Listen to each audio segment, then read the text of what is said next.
and I'm happy to present ALA, SC's, and ASIS&T panel on banned books and censorship and intellectual freedom.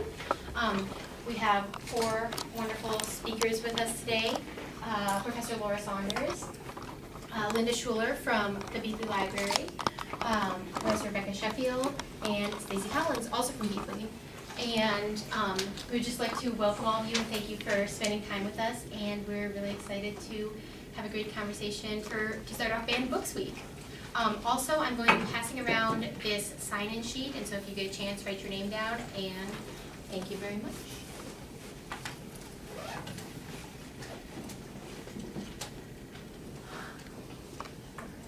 Oh, intro.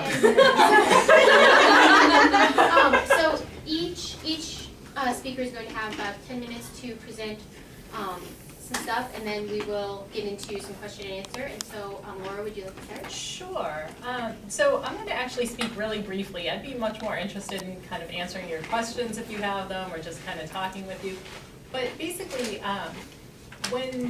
when they asked me if I wanted to be on this panel, right away I said yes. I mean, a couple of you actually just took intellectual freedom and censorship with me over the summer, so you know that this is a topic that I'm really passionate about.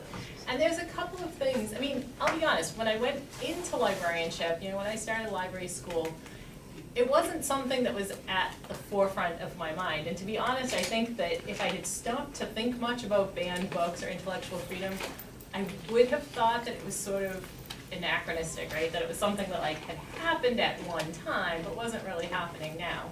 So I was just a little naive, I guess. But as I started going through the program, and more so as I started working in libraries, I really started to recognize how much this really is still happening. And it started, one of the first incidents was when I was working in a public library, and a little boy wanted to check out the CD, one of the CDs by the Bare Naked Ladies. And he must have been about probably, 7 or 8. And his mom took it away from him. And, I could tell from the interaction that it was just the name of the band that bothered her. And at that point, I was sort of stumped as to, should I say something? Should I mention that, I'm familiar with this music and there's really not anything too offensive about it?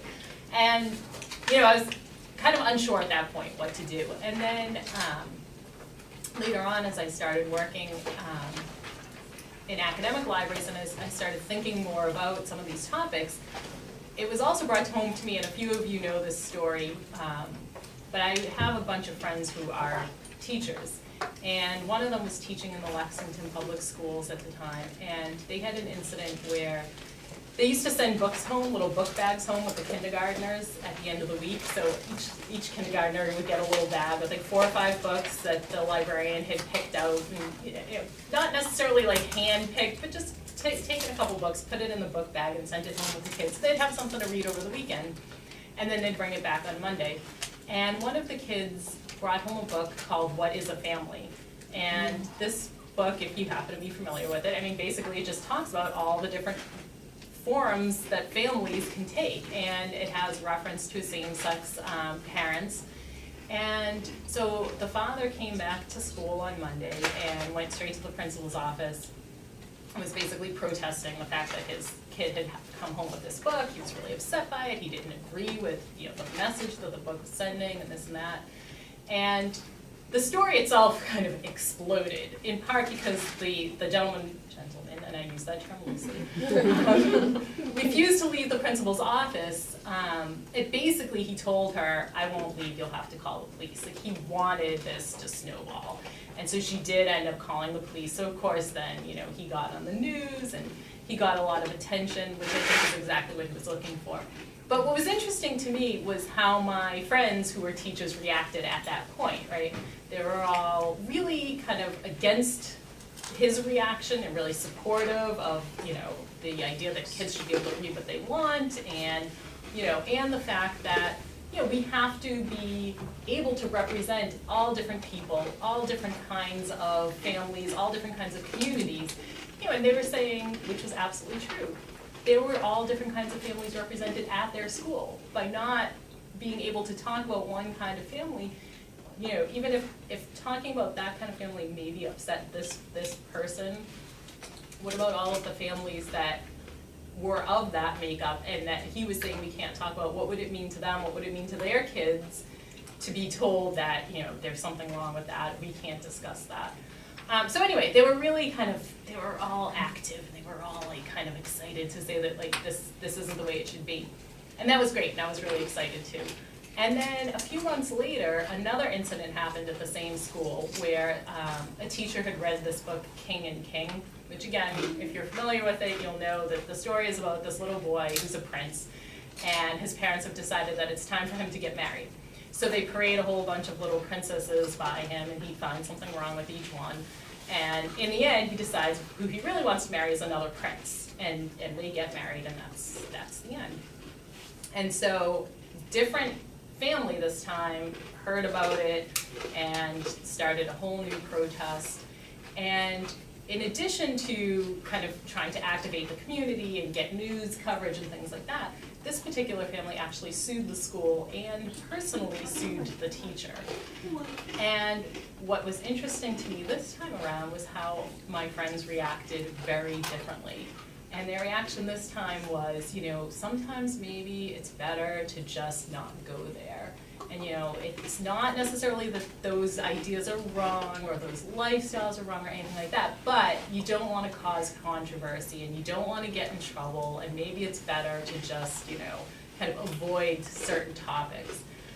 And I would have to say for me, that was probably around the time that I really started thinking about this and thinking about it from like a professional perspective, because to me what was probably one of the most scary things is to think about how we end up self-censoring and how you get this chilling effect where just because we are afraid of possibly causing some kind of controversy, or just because we are afraid of how people might react, we're going to start avoiding talking about certain things, buying certain books, reading certain books.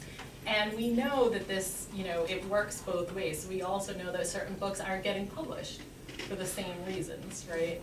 And that means that people aren't going to be able to see themselves in these books, that they're not going to be able to see people who look like them, who share their same interests, who share their same lifestyles and things like that. And all of it, not all of it, but a lot of it comes down to this kind of this fear of, and this chilling effect of being afraid of what people are going to think and being afraid of pushing the envelope a little bit.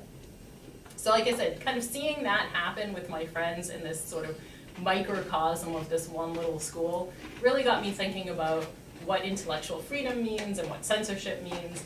And it was around that time that I actually started teaching the course. And you know, those of you who took the course with me will know, I don't feel like I have any real answers to a lot of these questions, except to say that if we don't talk about it, we're never going to be able to resolve it. So that was a big part of the reason that I wanted to be here today, and it's a big part of the reason why I'm really interested in this topic. And I think that this year, with the election and just everything that that has brought up, it's also kind of helped me to recognize that this isn't an issue that is just, you know, that's just positioned in public libraries and school libraries, and it's not just about, you know, protecting children from controversial materials. You know, we're definitely seeing that this is spreading to academic libraries and academic campuses as we start to debate what kinds of materials, what kind of speech, what kinds of speakers and things like that are acceptable and not acceptable, and what can we talk about and not talk about. So I think this is just an incredibly, it's always been an important issue, but I think it's incredibly relevant right now. So that was kind of my motivation for being here, and like I said, I'm going to look forward to answering questions and chatting after. I read both of those books to my kid this weekend. It's funny. So I wanted to participate because of my strong interest in understanding the motivations that people use to challenge books, and I was familiar with Lexington situations. When I started here at SLIS in 1997, I worked in a public library where the librarian was putting books into the back room. It was easier than dealing with the confrontation and the potential actions that could result from parents. And I started to really get involved in that issue and looked at why would someone do that. I also came at it from a perspective of a mom who would let her children read anything. and I never censored their material. So I started getting really interested about the research about why people ban books and why people challenge books. So I thought I would talk today, I prepared some remarks about two of the most challenged books of all time that deal with diverse subject matter. One is an autobiography, and one is a very popular children's book, picture children's book. Both, I think, have been challenged and in some cases banned because of fear. In a discussion of book banning recently, Washington Post writer Sarah Kaplan, who follows this issue, states that the reasons for challenged books reads like a laundry list of America's cultural anxieties. And then in a recent study that just came out from the ALA Office for Intellectual Freedom, it found that most titles that have been challenged since the year 2000 are about people of color or about LGBTQ communities. So the first book I want to talk about is one that I hope you will either have read or will read after this discussion, and that is the Autobiography of Malcolm X. It beautifully articulates the anger, struggle, and beliefs not only of Malcolm X, but of many African Americans during the 1960s. The book was co-written by Alex Haley of Roots fame, and examines the life of Malcolm X from his birth in 1925 until his assassination in New York City in 1965. Coincidentally, he lived about a mile, his last family home was about a mile from my home, and it was burned to the ground. He and his children all escaped at that point. In his book, he preaches revolution to African Americans as the only means by which they can achieve full social equality. And basically the book is a sociological examination of the changing political awareness of African Americans during Malcolm X's lifetime. So the autobiography is a great read. It takes us from his sad and bitter childhood through his attempts to become white and his ultimate jail time, where he learns about the Nation of Islam and becomes a follower of the Black Muslim faith. The book goes on in great detail about his efforts to advance the Black Muslim cause, his gradual disillusionment with its leaders, and his expulsion from the Nation of Islam. And then the final chapters, which are riveting, he explores his work to form his own organization called the Organization of African American Unity, which focused on militant Black nationalism. There were many threats to his life, and he was murdered in New York City in 1965. In the last few weeks of his life, he was certain that he would be murdered, but he also wrote amidst the hope that his autobiography would motivate social action. So the book was kept out of libraries, as you can imagine, and classrooms when it was first published because it openly criticized the role of white society in restricting the achievements of African Americans in the United States. Parents said the language was, quote, filthy and racist, and it was labeled as a radical text that had no place in high school libraries, although it was extremely popular on the top of the #1 list on college campuses in the 60s and 70s. Spike Lee's 1992 film, Malcolm X, created more interest in the book, and then it was once again added back to high school reading lists. However, challenges continued as they do to this day, with parents describing the autobiography as a how-to manual for crime, and that it represented white people as racist. Recently in Jacksonville, Florida, students needed a note from their parents allowing them to take out the book. As recently as 2014, some teachers at a public school in Queens, New York, labeled Malcolm X, the person, as violent and bad, and wouldn't let the students write about this controversial activist for Black History Month. When it was first published, the New York Times called it a brilliant, painful, important book, and the journal The Nation described it as a great book, and they said, quote, its dead-level honesty, its passion, will make it stand as a monument to the most painful truth. Now, interestingly, for those of you who are interested in publishing, Doubleday had agreed to publish the book, and they paid $30,000 advance, which is a fortune in 1963.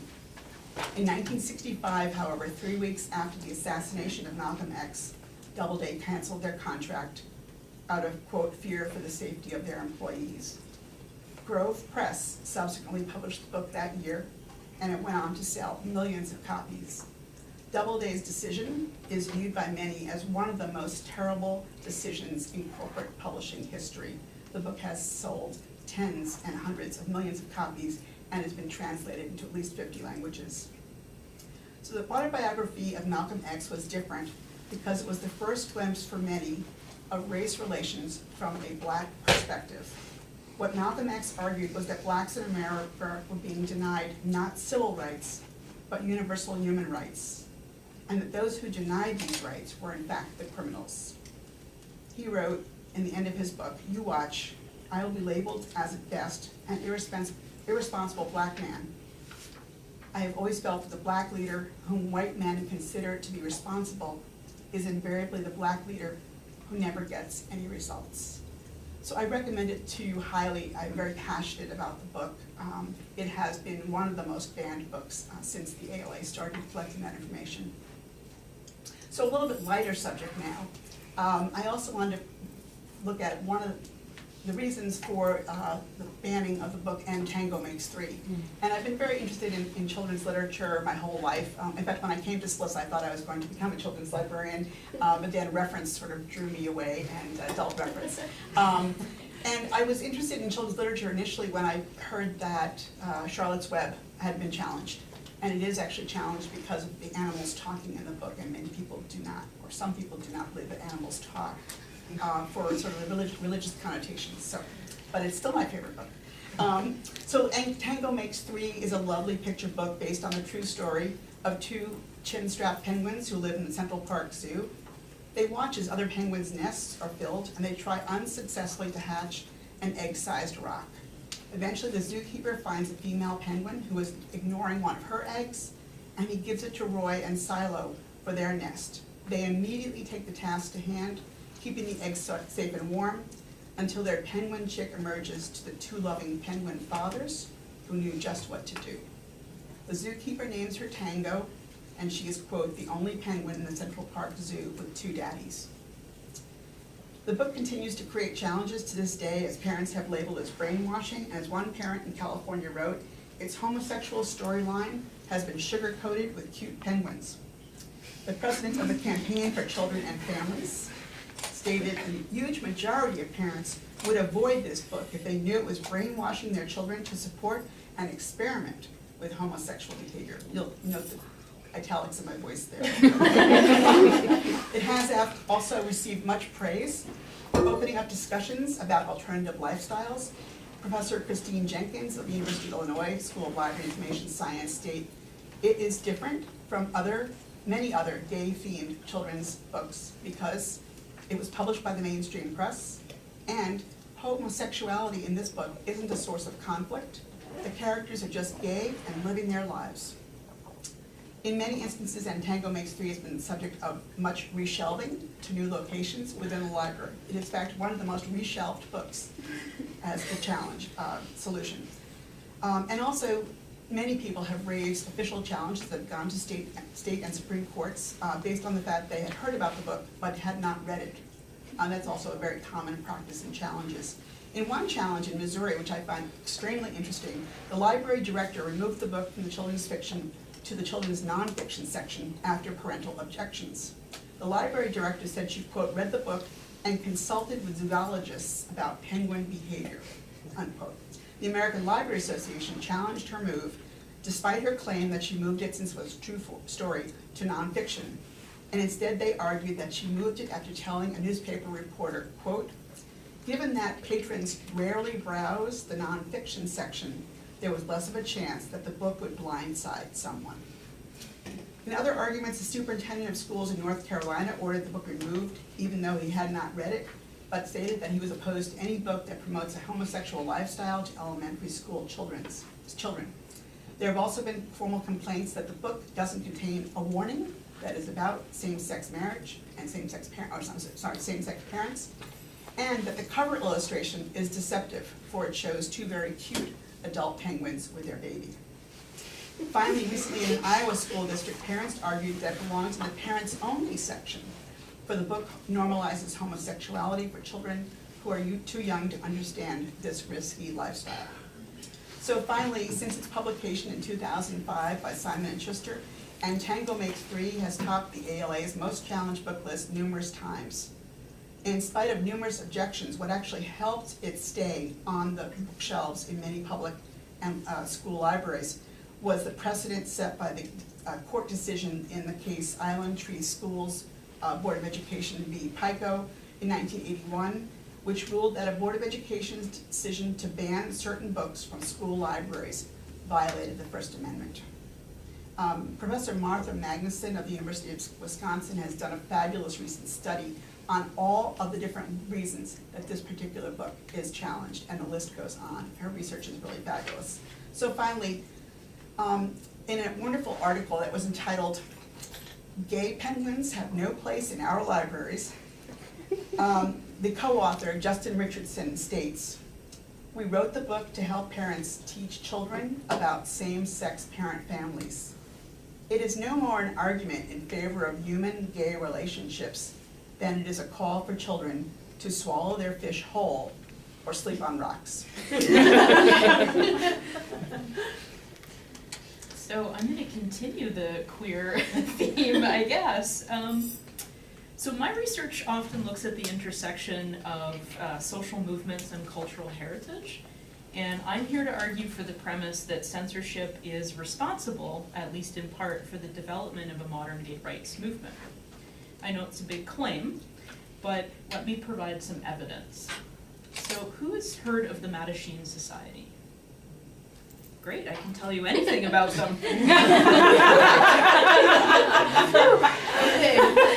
So the Mattachine Society is one of the earliest known homophile organizations in the United States. It was formed in Los Angeles in 1950 by a Hollywood stage actor named Harry Hay and several of his friends.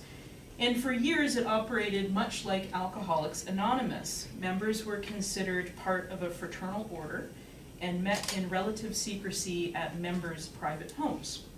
It also took on a cell structure like the Masons and kept no master lists of members' names.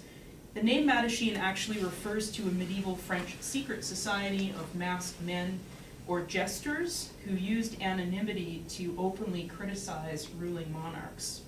Hay gave the group this name, and he believed that it was an appropriate name because it reflected the organization's mission to provide a safe, private space for homosexuals to gather and educate themselves about what he referred to as, quote, society's androgynous minority.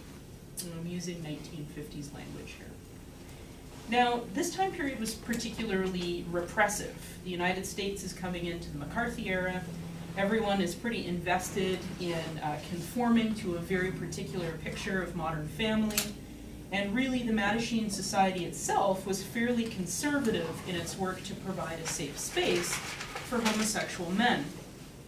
This was 20 years, really, before the kickoff of gay liberation.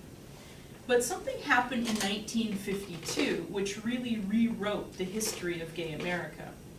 That spring, Mattachine Society member Dale Jennings had been arrested for allegedly soliciting a police officer in a toilet in Westlake Park, which is now MacArthur Park. After the arrest, Jennings contacted Mattachine leader Harry Hay, and together they enlisted the support of George Sibley, an attorney and member of the Citizens Council to Outlaw Entrapment, as well as others. And they decided that Jennings' case, although not unusual, there's a whole history of homosexuals being arrested and harassed in public places, sometimes for doing nothing other than simply being homosexual. But the Jennings case would be a turning point in history. And most men in similar situations pleaded guilty to solicitation charges so that they might avoid public embarrassment. But Jennings surprised the courts, and he contested the charges and went to trial. When the trial began on June 23, 1952, he confessed to being a homosexual, but denied that he had been soliciting a police officer. In fact, he suggested to the courts that the police officer had followed him home. The jury acquitted Jennings on the basis of police intimidation, harassment, and entrapment, and the case was dismissed. Now, this is the first time that a homosexual man had successfully fought these kinds of charges, and the case again was a pivotal moment in the homophile movement. It also attracted considerable public scrutiny, leading some Mattachine members to push the organization to step out of the shadows and develop a more public presence. At the very least, there is a need to communicate to a broader public and across the country about the Jennings trial and its outcome. So by the end of 1952, a small group of folks within the Mattachine Society had decided to launch a magazine that would provide news to members across the country about homophile activities, bring together personal stories and anecdotes from homosexuals, and publish artwork and creative writing that featured homosexuality. Thus is the beginning of One magazine. The name One was chosen by African-American schoolteacher Bailey Whitaker, based on a line from Thomas Carlyle, "A mystic bond of brotherhood makes all men one." One was incorporated in November 1952 to, quote, aid in the social integration and rehabilitation of a sexual variant. Its real mission, however, was to produce this monthly magazine. And the first issue was published in early 1953, and the magazine continued publishing until 1967. The first issues were sold for $0.25, which at the time was the price of a glass of beer, and they were sold in bars. My point, and I do have one, is that in October 1954, the US Post Office Department declared the magazine obscene and refused to deliver it. One Inc. brought a lawsuit to the federal court, which it won in 1958, when the US Supreme Court reversed a lower court ruling in One Inc. v. Olson, based on its recent landmark First Amendment case, Roth v. US. Not only did One document those critical first steps, Jennings' court case, for example, but its own court battle against censorship actually catapulted the magazine, and as a result, the plight of homosexuals into the daily news. There is no other way of stating this. A battle against the post office was a big deal. As a result of this win, dozens of other homophile and later gay liberation and lesbian feminist publications that had previously been sold in person or passed along from friend to friend could now be safely sent through the mail to queers around the country. The result was a burgeoning lesbian and gay publishing and media culture that, at least in my estimation, led to the development of a shared lesbian and gay identity that's been so critical for the success of the gay and lesbian rights movement. I should also say that there was a tremendous culture of trans publications that emerged as well in the 1960s and 70s. In many cases, the lesbian and gay media crossed over, and in fact included trans experiences, and in other situations, the trans media had very different issues and very different concerns, resulting in very different cultural production. Now, the other thing that's interesting about censorship of gay and lesbian materials is that because of this persistent censorship, many producers of homophile, gay liberation, and lesbian feminist publications actually had a pretty healthy distrust of mainstream heritage institutions. They did not trust, for example, a public library or state archives to collect or preserve material culture that adequately or accurately documented gay and lesbian lives. And as a result, they began to do this work themselves within community organizing. So the One Inc. began its own library, which today is now the largest LGBTQ archives in the world, housed at the University of Southern California. The Lesbian History Archives in Brooklyn and the June Mazer Archives in Los Angeles also grew out of the same motivation to counter mainstream heritage narratives that effectively censored lesbian lives. So I'm happy to talk more about that, and also I'm happy to talk about the Canadian perspective, because when Americans start shipping things across the border, it gets complicated as well. But I'll Okay, me last. So I, like Laura, am very interested in the conversation part of this and answering questions, probably also asking them. I'm also not as interesting as these three ladies up here, so I'm going to keep this sort of brief. We'll see how this goes. So I'm going to just tell you about me. I am a graduate of this school. I am a graduate of the dual degree with children's literature and library science. Anybody here in Yeah, all right, represent. However, unlike many of the people that I went through the program with, I was not interested in being a youth librarian. Nothing against them, they're excellent at their jobs, and I leave them to it as the experts. I was interested in academic libraries, and I knew this from the beginning going in, and everybody sort of asked me, like, why are you doing this then? And I didn't have an answer, I still don't have an answer, except to say that I have found in going through the program and moving into the academic library sphere where I now work, I have found many intersections. One of them that I'm particularly interested in, where children's literature as a scholarly interest and academic libraries as a professional interest, or librarianship in general as a professional interest, intersect, is within systems of social construction. What we talk about a lot in the study of children's literature is how childhood, in the social construction of childhood, plays this major role in sort of reifying and reproducing our society, and some of the things that are good about it and some of the things that are not so good about it. And so, like Linda was saying, I don't remember who you quoted, but the idea that when we ban children's books in particular, it tends to highlight, all the reasons tend to highlight all the things we're super scared of as adults, which it really has nothing to do with the actual small humans who are walking around on the earth, but rather this idea of childhood as this future of humanity and what do we want that future to look like. So there's that side of it as a children's literature scholar, super interesting to me. But there's the other side of it where with my interest in librarianship, which is those same systems of social construction and how they are often intertwined, sometimes inextricably intertwined, with systems of oppression. And the library's role within those systems is sort of what I'm interested in.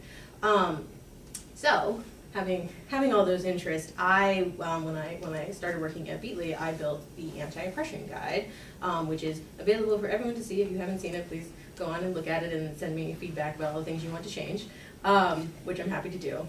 But my primary goal in building that guide was about making something for the Simmons community. But somewhat secondary to that was sort of this broader scope of making these systems of oppression visible so that we can start talking about them and how they work. And in this particular sphere, how they work in terms of censorship and challenging and banning books, which so often come under this guise of we must protect the children, we must protect their future, which we want to look a very particular way. And yes. So I am, well, I don't know how this is. I am very much an observer. I have never myself challenged a book, even a book that I really disagreed with. It's far more fun to leave the book exactly where it is so you can point at it and yell at it very loudly.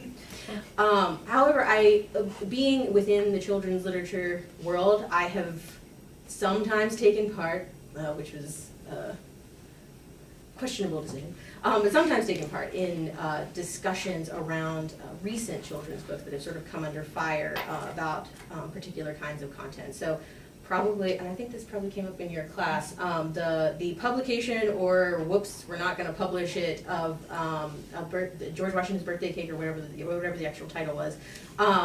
The book sort of came out, and then they were like, nope, we completely recall this because everyone was upset about it. Before that was A Fine Dessert, and it had a similar problem where we had a representation of enslaved people smiling as they went about being enslaved. Several groups and individuals, librarians, had major issues with this kind of representation of slavery with a smile. And as much as you had people on that side, that really sort of common sense side of like, nope, this is entirely awful, you can't do this, you had just as many people on the other side saying, this is a children's book. It made no claims of being factually accurate. It is a way to have a discussion. You can't represent actual slavery experiences in a picture book, so there had to be, we had to bend the line somewhere, etc. And you had this really interesting and very heated conversation about what was appropriate and what was not, and you had a lot of accusations of censorship being sort of bandied about, which is on the one hand, it's a little disconcerting because it's a very brutal accusation, especially to throw at a librarian to say you are censoring this because you disagree with it or because you think it shouldn't have been published. And so out of participating in those discussions and seeing and listening and hearing what both sides were saying, I've sort of come to this middle ground existence that I will share with you now and with people at home. So I, like every librarian hopefully, really, really hold value with intellectual freedom. And equal to that value, I hold equity and equitable service. And I think those two are often in a bit of a tug of war, or the way that we tend to think about them, they end up in a tug of war. And so the notion that a picture book that an entire community of people of color feel is problematic, even to the point of even representing violence against the community by the very existence of this book, the fact that their call for it to be gone is censorship. I'm not disagreeing with that. But when people come out, in droves saying, no, censorship, never, I will censor nothing, no one has the right to make a human thought disappear, etc. Fine, that's good. Intellectual freedom is important, but that is only half of it, right? That is the books that have come out into existence, you don't want them to ever be censored. That's fine. I mean, maybe. We'll have an argument about that later, but let's say in general, it's fine. What's missing from the discussion is sort of the other half, which is to say that there are voices, experiences, whole communities of human beings whose representation and also their voices, their narrative voices, their memoirs, etc., they are censored long before a book would ever get to a shelf. And they are censored, again, by these systems of oppression that are tied in with what we think of as appropriate material for children. And I'm really interested in sort of the library's role, really any library's role, but probably the public library most directly role, in pushing against that and saying we want to work against self-censorship, but we also want to work on this other half of the battle, which is rewarding books that do include this representation, that do provide those mirrors that are so missing for so many groups of people that we have promised to serve in an equitable, supportive fashion, and not only rewarding those books, but rewarding the models of publishing that make those books possible. And libraries have a major role in that. And I have other notes of things to say, but I'm going to stop talking now so that people can say what they're going to say and ask questions. Yeah. Okay, well, thanks for those great introductions. And for everybody, if you didn't get the idea from all these introductions or from our posters, the focus of this year's Banned Books Week is about diversity and how a lot of times there's a disproportionate amount of challenges on material that are by authors of color or on LGBTQ issues or on other diverse topics. And so that's kind of what this is going to mostly focus around, but if you have more general questions, that's also totally awesome for this panel. And also, I don't want to put anybody here on the spot, so we are very thankful that you're here, but if you want to pass stuff around between one another or shoot it back at us, that is totally cool too. Yeah, so does anyone in the audience have a question? We have some that we collected from other SLIS students beforehand. If anyone has any questions or reactions to anything they've heard so far, let us know. Not at the moment? Great. Go to the ones we collected beforehand. Yeah. So first off, let's see. So this one was directed in particular to Rebecka Sheffield, but I think it's applicable to lots of different library settings. So it'd be great if anybody who has reacted to it could respond. So it says, can you speak to the ethical nature of leading archival collection materials in relation to censorship and intellectual freedom? what point do you transition from trying to provide quality, accessible material to censoring future generations? Along these same lines, can you talk about the nature of restricted materials?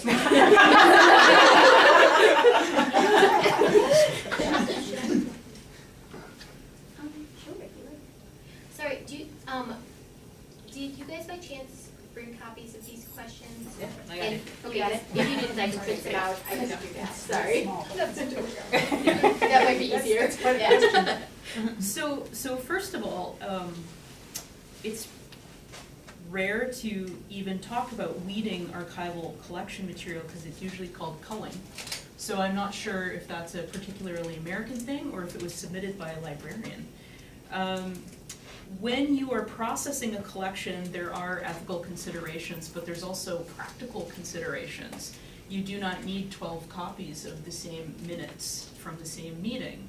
So in most cases, culling is done as a way to reduce the volume of the collection that you're taking in. But there's also an ethics around working with the donor to make sure that the donor is giving you the material that you want that works for your organization, going back to your organization's mission statement.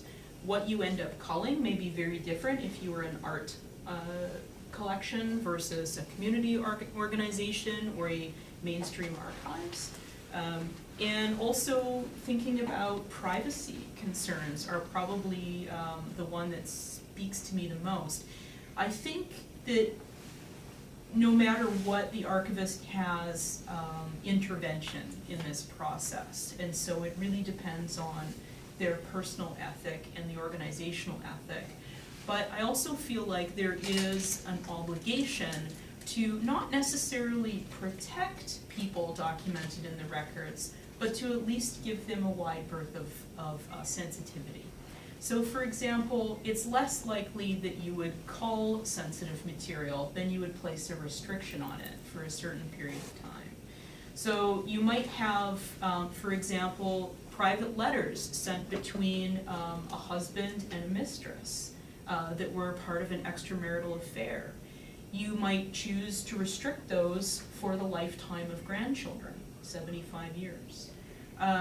But you might feel that those are necessary and worthwhile to keep in the collection for future generations to look at. So that's probably a way around the censorship issue. But I actually, I want to go back to some self-censorship questions that Laura raised, because I found that when I practiced, the archives would take anything and everything, but the restrictions were a way of self-censoring to ensure that we weren't going to make public anything that we thought might get us into trouble as an archives, or might actually cause the donor or the donor's family distress. And you might call that self-censorship, but I'm not sure that it's a negative form of self-censorship. On the other hand, I worked for a nonprofit who needed money to operate. And so what we made public, or at least what we digitized and made very public online, was a very small selection of our records that were, shall we say, publicly palatable. So we weren't, for example, going to digitize all of our records related to NAMBLA, the Association of Man-Boy Love. But we might digitize and make accessible records about HIV/AIDS and the people that died of the disease. We still have the records of all of those things in our collections, but what we make public and what is our public face is something very carefully crafted. Awesome. Another question we got was, what kind of compromises can a public library make to provide access to banned books but still retain funding from their community? And again, I could see that being applicable to a bunch of different, each institution is kind of involved in different types of stakeholders, so if you can think of another scenario where that might apply, please respond to that. Anybody have any thoughts?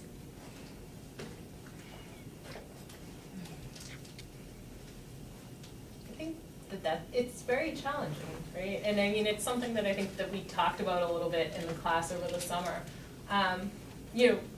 Maybe somewhat similar to what Rebecka was just saying about working at this nonprofit, where you have to think about the public face that you're providing so that you can get the funds you need to run, it's similar with the public library, right? I mean, you're supported by taxpayer dollars, and to some extent, right, you have to provide your community what they want and what they need in order to, in order to continue to receive that support.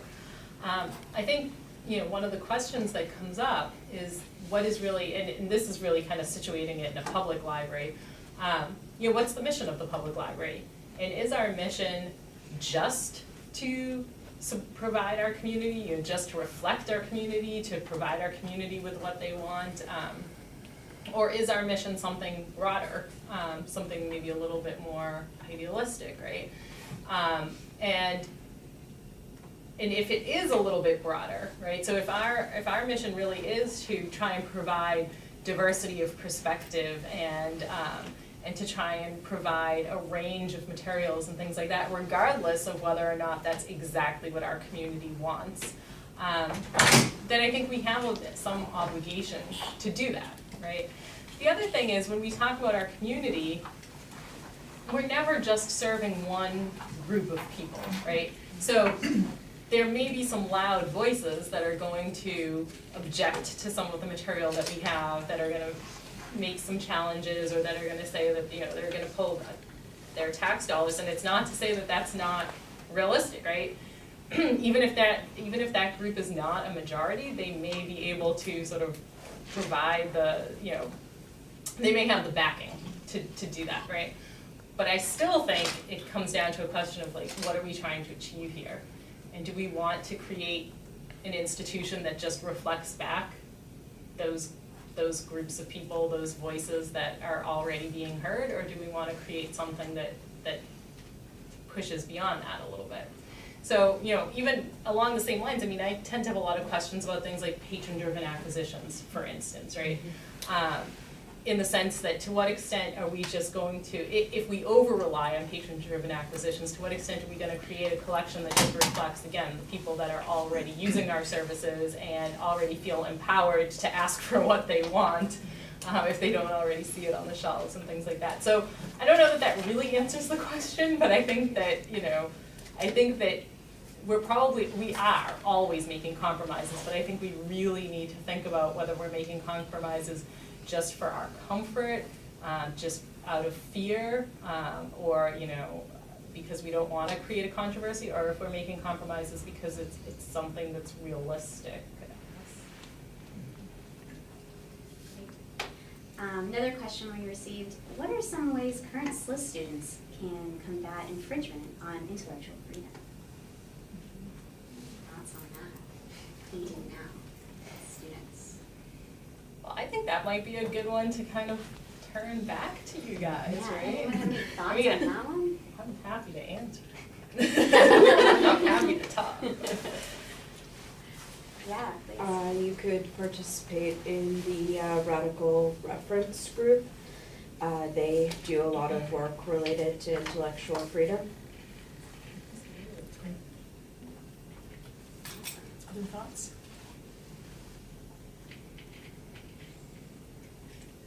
I think one thing we need to do is really think about what actions are available to us, right? So we talked about this in one of my classes last spring. I'm sure a lot of you are aware of the fact that there was a movement last spring to try and change one of the subject headings in the Library of Congress classification system, right? From illegal aliens to non-citizen, I believe was the terminology.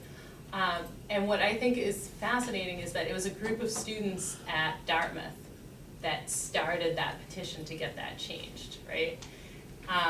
There isn't a library school at Dartmouth, so I'm just kind of putting that out there, right? It was not library students that got this petition going. So I think that what we need to do is just recognize that we do have some power and some agency, right? And so that as students, there are steps that we can take, even if they are or seem in the beginning like small steps, right? Look at what are the things, I guess it starts with identifying what you see that you're not happy with, that you're not comfortable with, that you would like to see changed, and then work back from there to think about where are the, who are the people, what are the systems that could kind of make that change. I'm not saying it's easy or that it's always gonna happen, but I definitely think there are steps you can take. I think along the theme of it not being easy, I think we as students and members of a community can support those people who are actually being challenged. Going through a challenge or a ban when you follow the actual formal policy is a very emotionally tiring, exhausting process. And I think for many people it becomes more of an emotional issue as well if they are the librarian or the library director who is refusing to remove an item and comes up against, like this man in Lexington who refused to leave the principal's office. Many of our librarians and library directors in public libraries especially live in the same towns where they are working, and so they become, front page in the newspaper, and I think the emotional toll has been documented in some research on people who go after these, who are the subject of these, I would say, harassing challenges that can last for years and years depending on how high they go in the court system. So I think we can always, if we know about a challenge in our local library or community library, we can support people who are providing intellectual freedom. And I would add to that sort of the background piece of, as some people find the history of libraries boring, but it's not. It's super interesting.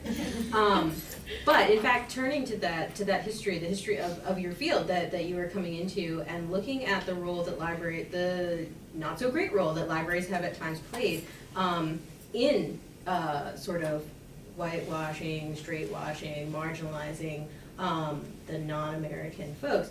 And like how we have worked to fight against that and turn that entire narrative around. And sort of looking at where we've succeeded and where we still have work to do, and pushing that, bringing it up in your classes and talking about it, bringing it up outside of class with the people who are going to be your colleagues when you get out of school someday. It's important. The conversation is important. Awesome. Question? Oh, no, I was just going to add, thinking about tracking your own actual reading, because I feel like sometimes it's easy to talk about and then keep picking the same books that we're very comfortable with. And I've seen people who keep track of every book they read, and at the end of the year run actual demographics for themselves so they can see, oh dear, 50% of the books that I read were by white men who all went to really fancy colleges. And if you can't do it, then the columnists are like the patrons that you're telling to do it. Yeah. To speak myself. Anyone else have a question or a comment? I have a question. So the thing I was thinking about is the fact that I noticed recently, or maybe it was a couple years ago, that like Looking for Alaska by John Green was one of the most like challenged books.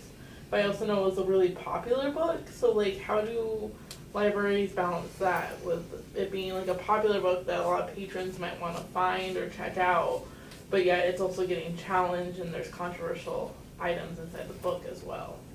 A really fantastic challenge policy that takes them through 9 billion hoops, so that the only people going all the way to the end are the people who have a super excellent argument that they can seriously get behind and maintain. That's not always going to work, but for real, like you need to. It cannot be just, oh, we'll deal with it when it comes. There needs to be something in place that says, why are you challenging this book? Fill out this form before you even talk to a person about it. And in the meantime, this book remains on the shelf, available to the people who want it, who very clearly want it, who are mostly the young adults whose parents are the ones doing the yelling.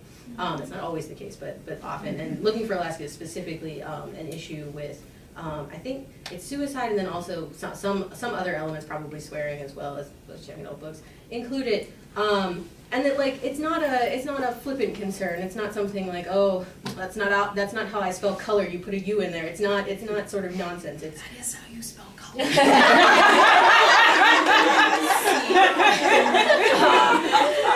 It's not always quite that level of a challenge. So, it can be a real concern. People are not, throwing a challenge out there just because they want to be cantankerous or want to make a librarian have a terrible day. And so you need to have things in place that respect where people are coming from, but also make sure that you're not just sort of on a whim, like, oh, I'm so sorry, gone. And it needs to be balanced. And you need to be prepared, and so that the book can sort of stay where it is.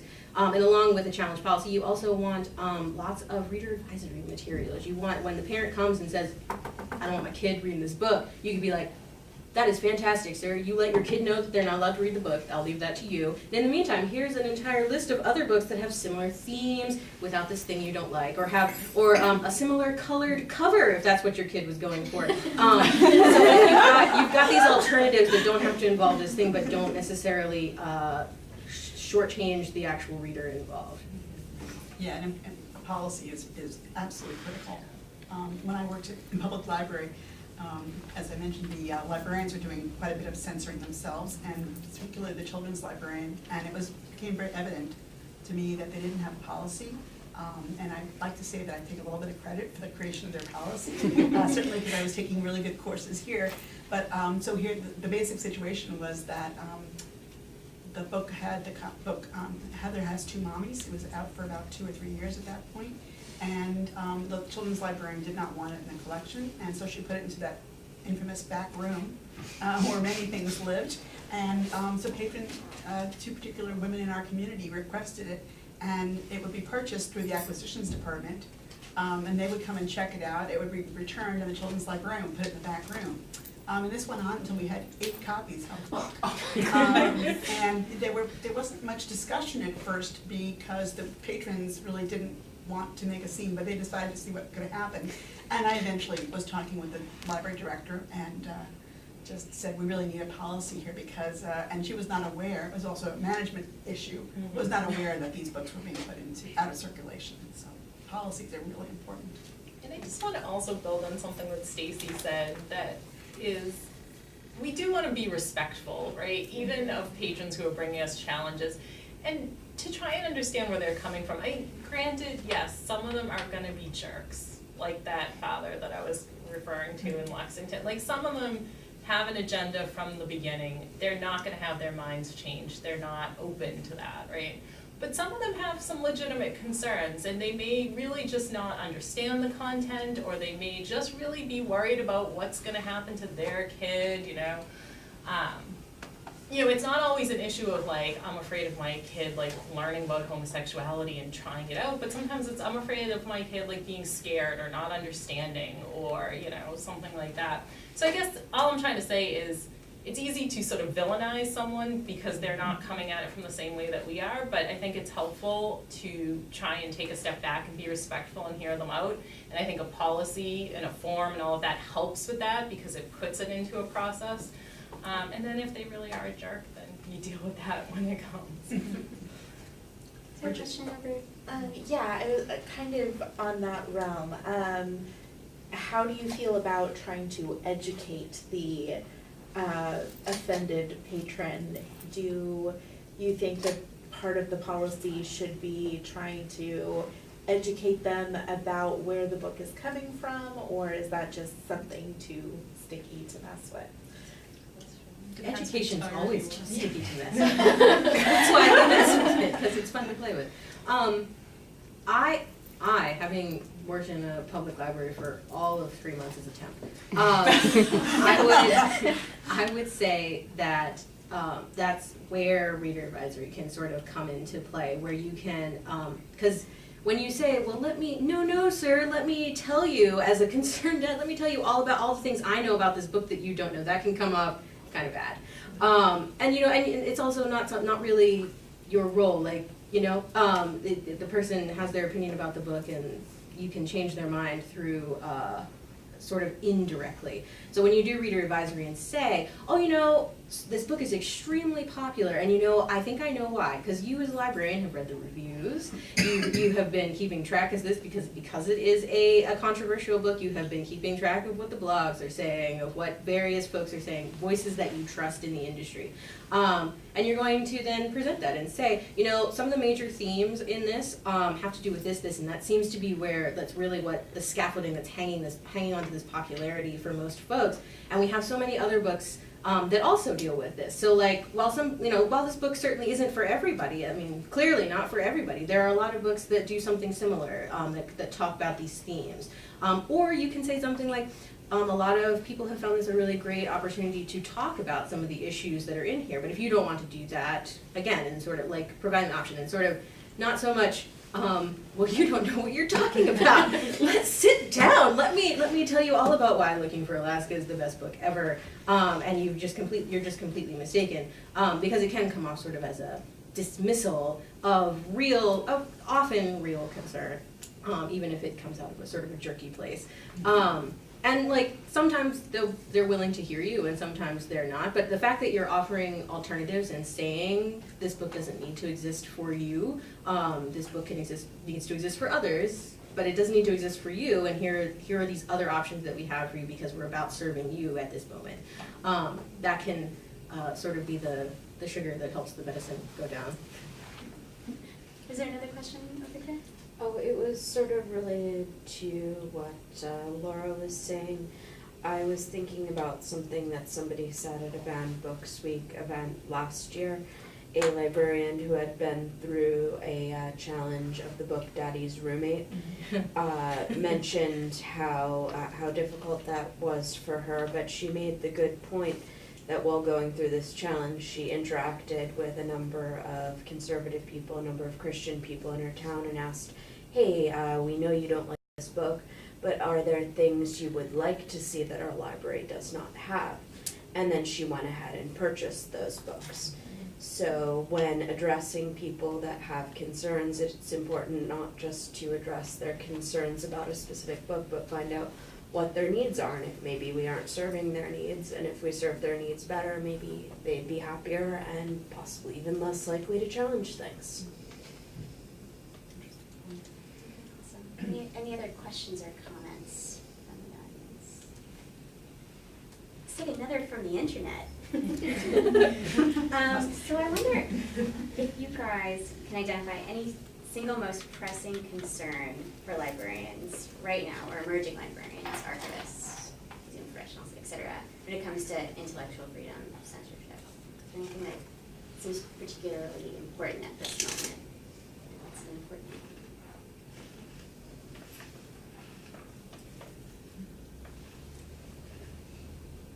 It's an interesting question. I'm sorting through the more list. What's the most pressing issue? I don't have an answer to this question. I would only say it would depend on what kind of institution you intend to join, how you see your role and your professional interest in librarianship. But in general, in a sweeping generality, I would say it probably the most pressing issue is going to revolve around self-censorship. It's something that's sort of intrinsic to us as people. We avoid confrontation. I don't mean librarians, I mean all humans, for the most part, prefer non-confrontation over confrontation. And we also are creatures of habit and creatures of pattern. Even when we step outside the box, you can't step outside the box until you've established the box. So there can be a real, like, as things get hectic in your library because summer reading has come, or the start of the semester has happened, it's very easy to slip back into those comfortable patterns that give you that sense of stability, like, I'm going to pick up and read this book, and this book is kind of in the same vein as so many books you've already seen. Or what voices that you include in your sort of your professional literature about your collection development and about what's going on just in the field of librarianship, let alone if you're an academic librarian who serves a subject or that kind of thing. So making sure that you take the time, I don't know, actually put it in your calendar, like once a week you will go and search out someone that you have not looked at before, to hear other perspectives and read about other viewpoints, to sort of give you a cross-section, to make sure that you're not settling into what's going to amount to self-censorship behavior or implicit bias behavior, which is, it's work. That's kind of the sucky part, is it requires your attention, it requires energy, and that's one of the hardest things about it. I think in archives, the biggest challenge is censorship through neglect, because if we fail to collect or we fail to care for the collections, whether it's because we don't have the money or we don't have an interest in a particular collection that we find kind of boring, or maybe it's too dangerous or risky or maybe it's just too big and we don't know where to start. Or if we're looking at archives that exist through mechanisms of power, who controls the archives, what are they collecting and what their interests are, then we risk actually censoring stories that we didn't even know existed to begin with. So I think that it's censorship through neglect that's a real problem and challenge. I would say in the academic library here at Beatley, I think an issue is to stay on top of what's happening with restrictions or internet access. And we have had a few complaints about people looking at things on the internet in our library. We have a very clear policy about that and directions that we follow as librarians. But I think it's important as a librarian and working in an academic environment to stay on top of what the legislation is, what the issues are, what kinds of things people have raised as concerns when they're doing research and the person next to them they claim is not doing research but looking at something. So I think it's important to stay on top of those issues. And have a policy. And have a policy, right? I think my three fellow panelists have summed it up really well, and I would agree with what Stacy said, that a lot of it really is about self-censorship, and what Stacy and several of you have already mentioned, which is sort of part of that sort of the flip side, I guess, of self-censorship is self-awareness or self-reflection, right? So just even thinking about what we're doing and being aware of the fact that we may be falling into patterns, that we may be, you know, not necessarily intentionally, but unintentionally, subconsciously, sort of glossing over certain things, not purchasing certain items, and things like that. And so if we're not taking that step back to really assess what we're doing and think about what we're doing, then we're not gonna have a chance of stopping the self-censorship. If you're interested and you haven't sort of stumbled upon it already, there's a hashtag that you can follow.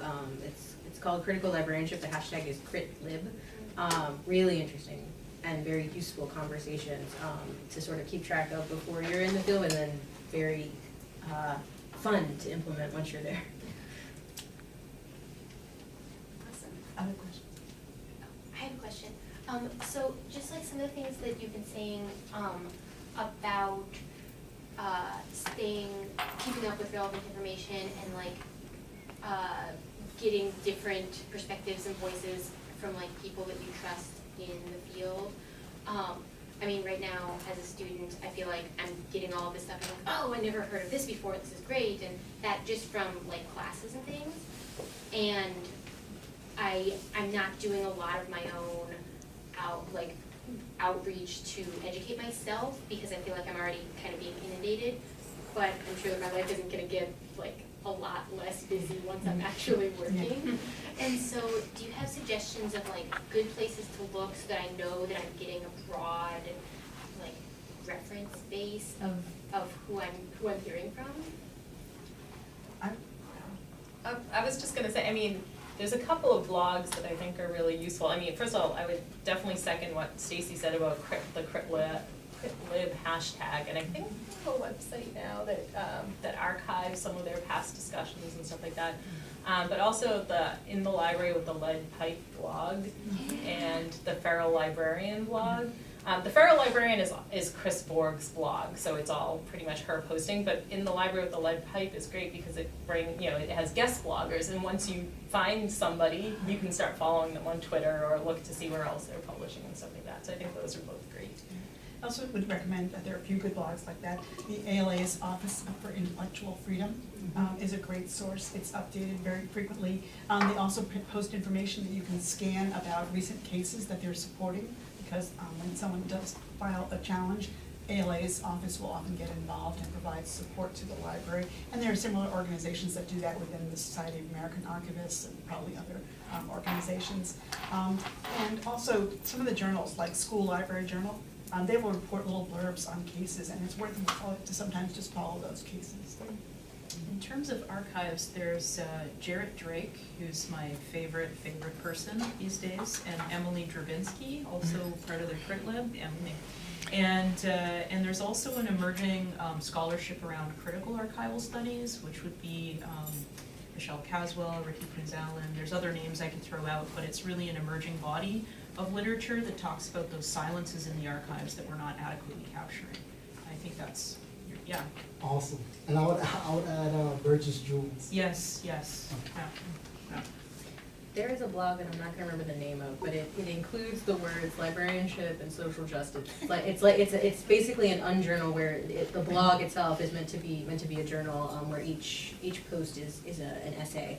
I'll figure it out and then send it to everyone. But I would say two things. If you're looking in terms of looking for diverse voices that you aren't necessarily exposed to on a regular basis, the ALA has a number of ethnic caucuses, and like they're for every, like they are voices and they are particular spaces for those communities, but they want to talk to you. They do. They have lots and lots to say. And the caucuses have the joint conference of the caucuses every 2 years, I think is what it is.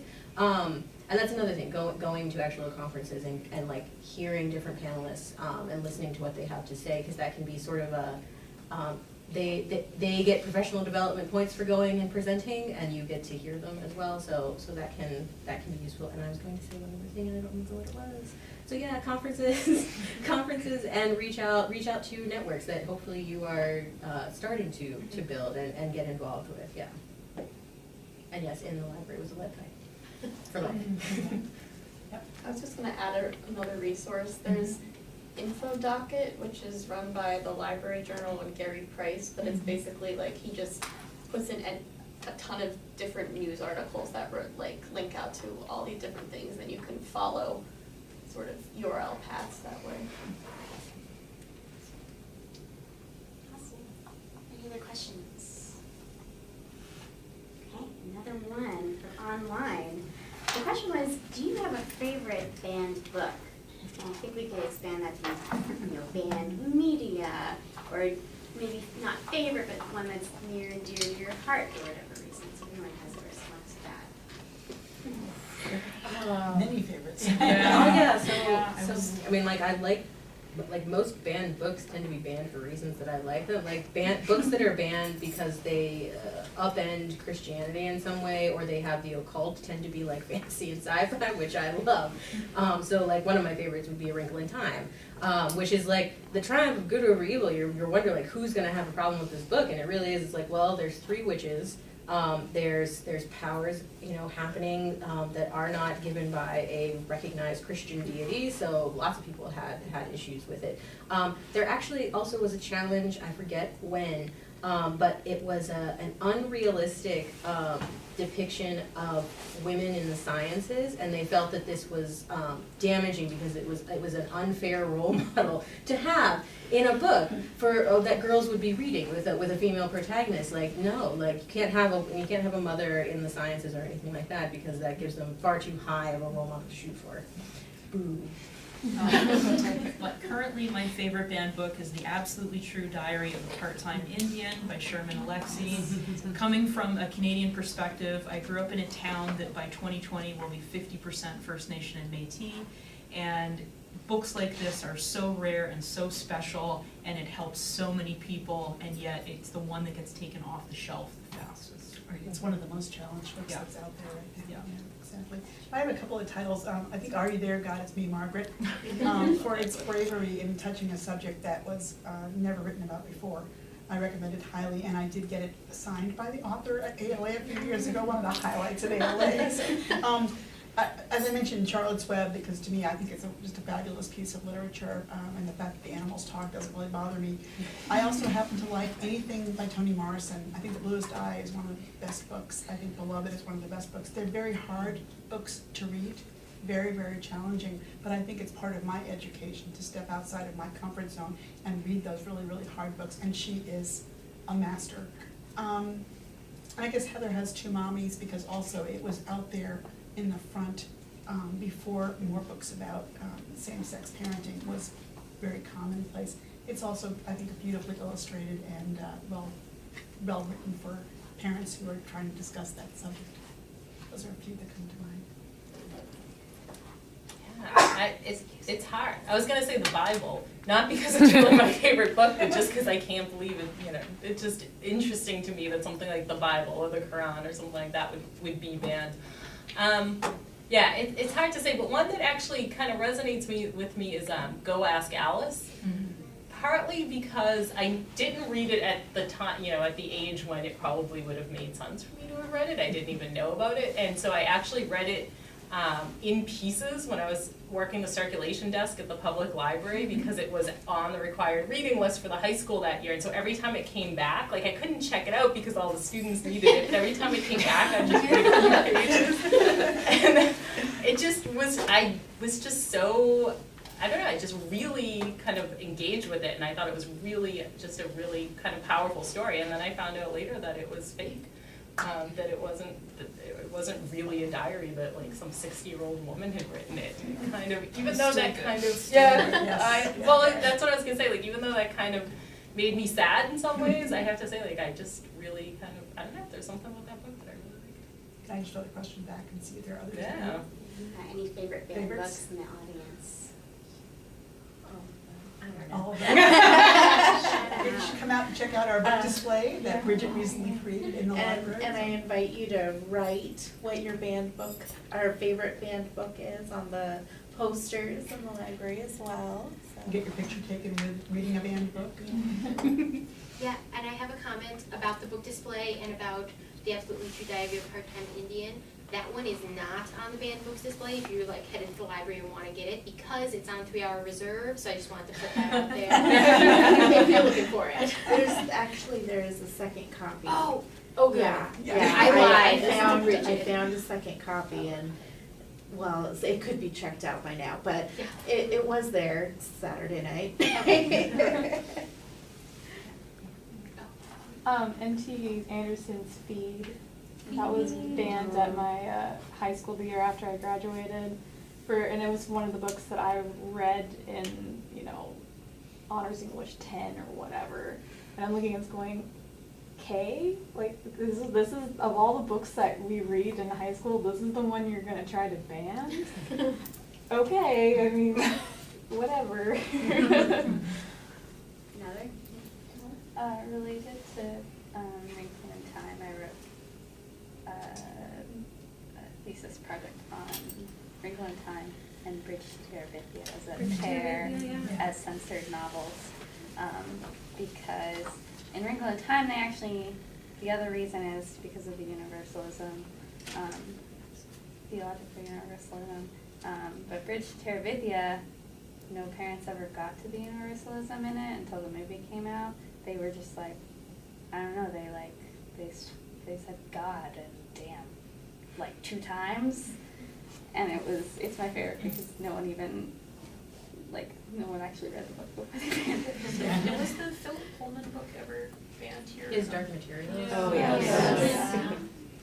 Lots and lots and Lots and lots of times. I'm just thrilled there's so many activities this week between SLIS and Beatley. I really appreciate a lot of the students and everyone who's worked on all the activities, and have fun. There's a scavenger hunt, and you can get your picture taken, you can read a book and check out books. We have lots of books in the Beatley library that were banned or challenged. So.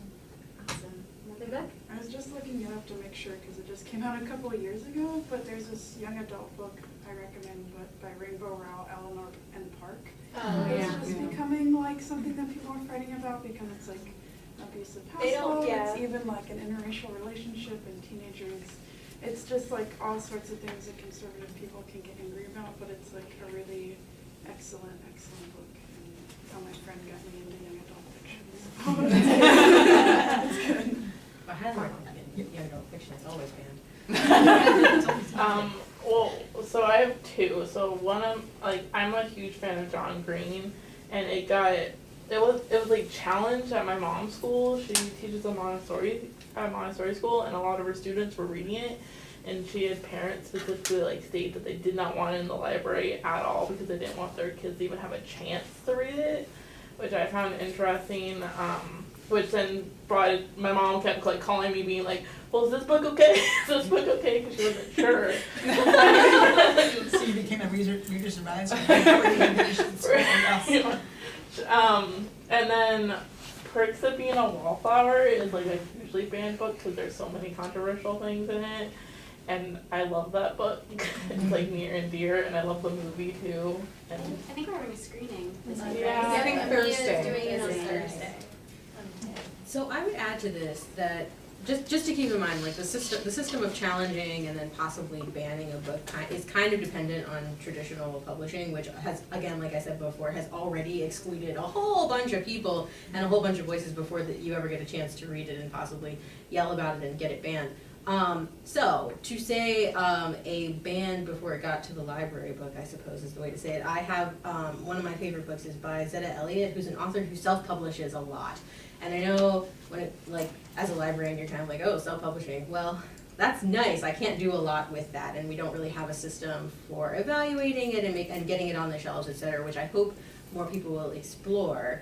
But Zetta Elliott, for this exact reason, that she cannot get her narratives published in traditional publishing houses because she keeps being told, oh, well, only people of color would read it and they're too small of a reading market, which is just all kinds of incorrect in that sentence from start to finish.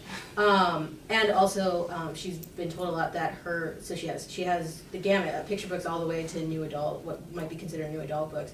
And she's often told, like, this doesn't seem like a narrative that belongs in a picture book. It's too mature of a narrative. And it's like, well, nope. But there are children of 3, 4, and 5 years old who are dealing with this, who have these kinds of challenges in their lives, and they deserve to see themselves in books they can read as well. That said, so on the other side of the banned books, the books that were banned before they were born. One of my favorite books is Zetta Elliott's A Wish After Midnight, which is a time travel narrative where a young woman of color goes back from modern, I'm not going to remember this correctly, modern Brooklyn, I believe, into the past. And all kinds of fun things ensue when people of color go back in time. So you can imagine how some of the reactions might have been had this been published traditionally and it ended up on shelves. So if you haven't read it, I do recommend you try it. Anything that she's written is wonderful, but I love A Wish After Midnight. So any others? Any other questions or comments about banned books and social freedom or censorship? Yeah. I was just gonna ask, I actually have a lot of friends who, like, I tell them that a book's banned and they're like, books are still getting banned? Mm-hmm. Like, so how do you make it, how do you make it present to patrons that, like, challenge books and banned books are still a thing? I know a lot of places do, like, book displays on banned book week, but, like, I know especially they also think it's, like, only public libraries, and they don't think about, like, academic libraries being a place where books get challenged at all. Yeah, it's a good question. I mean, it's hard to raise awareness, right? And some of it may be people who just aren't using the library to begin with, who aren't necessarily thinking about how it works. I think displays and things like that are very helpful. Some places will do reading groups, book clubs, things like that, focusing on banned books. I think even though it's really helpful and important to talk about books, I think it can also be helpful to expand the discussion to talk about other kinds of media too. Obviously films and things like that, but also just like filtering on the internet, at least Linda was talking earlier about some of these things coming up in academic libraries, and that also I think helps to push the discussion out of but out of public libraries. Since academic libraries, you're not often getting challenges to book material, but you certainly will get other kinds of challenges in academic libraries. Awesome. I was gonna say academic libraries have a huge part in being centers for research. So when large companies will try to suppress research because it doesn't fit their model, because academic libraries follow intellectual freedom, that becomes a place where an academic library can really stress that research should be open to all. In the case of a UC Berkeley professor, he can't work anywhere else because his research was so controversial for one particular company that they basically blacklisted him. But because he works for the library and he works for the university, it's protected, and that research was able to come out. I think the danger is in amalgamated collections of digital scholarship material that's packaged and sold as a set, but leaves out particular journals or particular newsletters. And so you're getting censored financially, really, because the library can't afford to buy those single subscriptions. I think that's probably a pressing issue with academic libraries as well.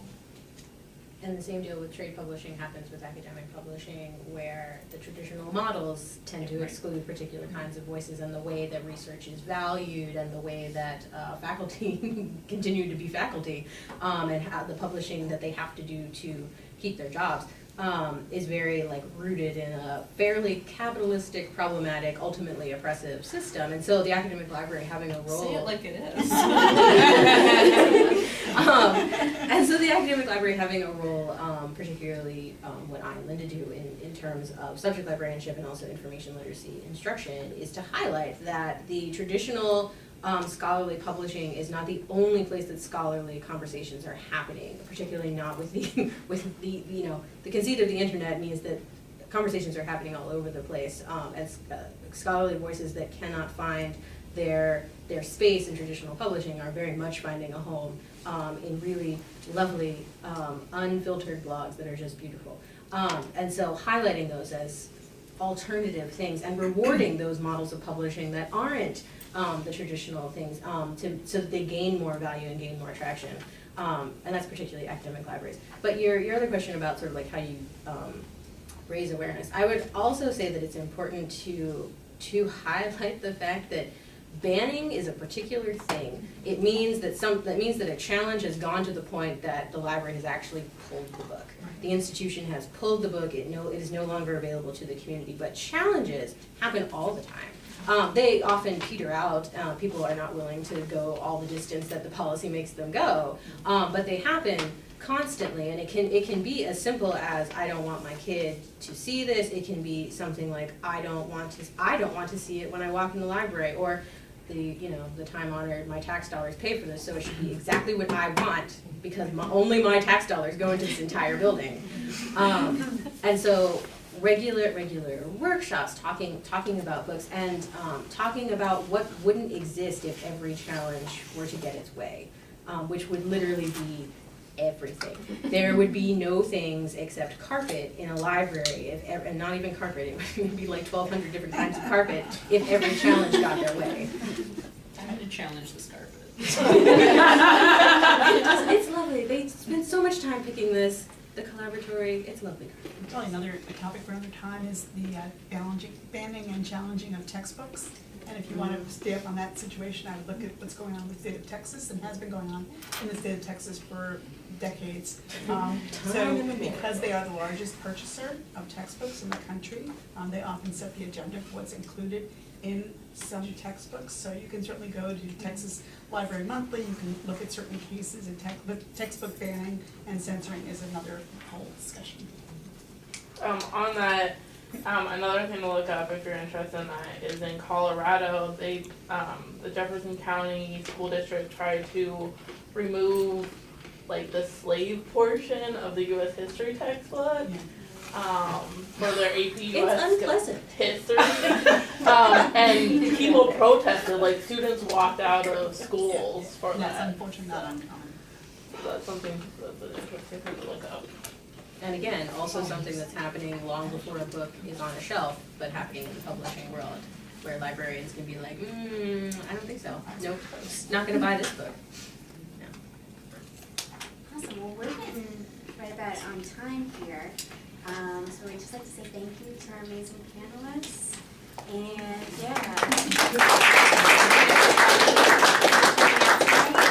was awesome.